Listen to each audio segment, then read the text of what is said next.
So it's Halloween on Thursday, and so I figured it might be kind of cool to do something creepy for Halloween. So I am going to read to you a story that's a horror story.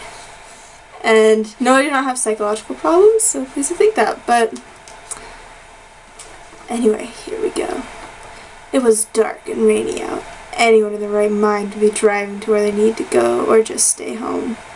But there he was, walking down the dark alley he always did when he went to the local organic produce store. I would have grabbed him then, but it was still too light out, and there was a mother and her child rounding the corner. I followed him around the corner, and then moved to the other side of the alley.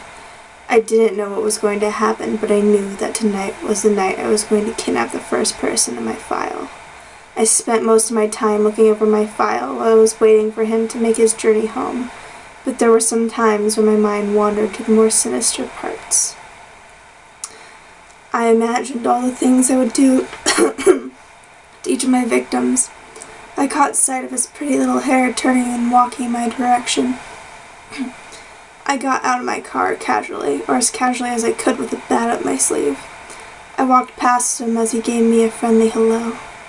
I could smell his rich cologne and inhaled deeply. Just his smell was making my hand twitch in anticipation. I lifted the bat, and right before a wood hit skull, he turned. Ooh, I lost my place. Dang it! I saw the look of horror in his eyes, but I didn't care. All I could feel was a rush of adrenaline as his blood rushed out and onto his face. He was still alive, just unconscious. I dragged his limp body to the trunk of my car. I took the bat with me and drove back to my place. No mess, no fuss. I got him into my basement and put him in my playroom, or at least that's what I call it. Others may call it a torture chamber. I went upstairs with my baby monitor so I could hear when he woke. I put the kettle on to make myself a cup of tea and sat down to read the newspaper when I heard the first signs he was waking.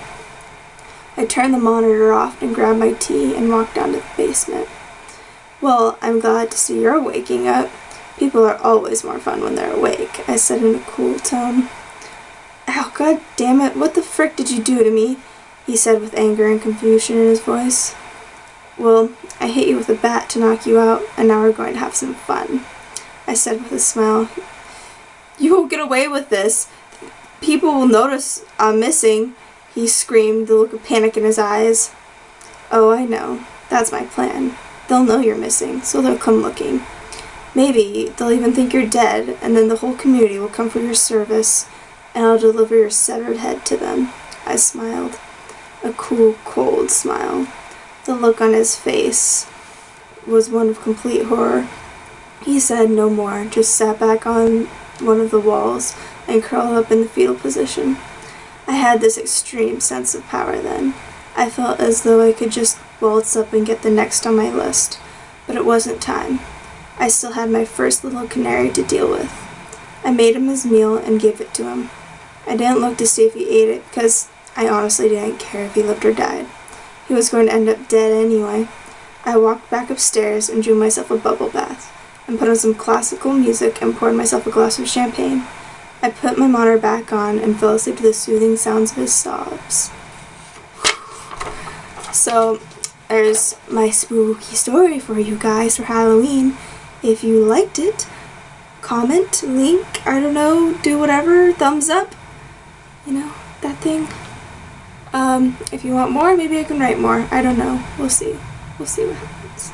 But I'm trying to make videos every Monday now, you guys, so, yeah, hope you have a great Halloween. I will see you later.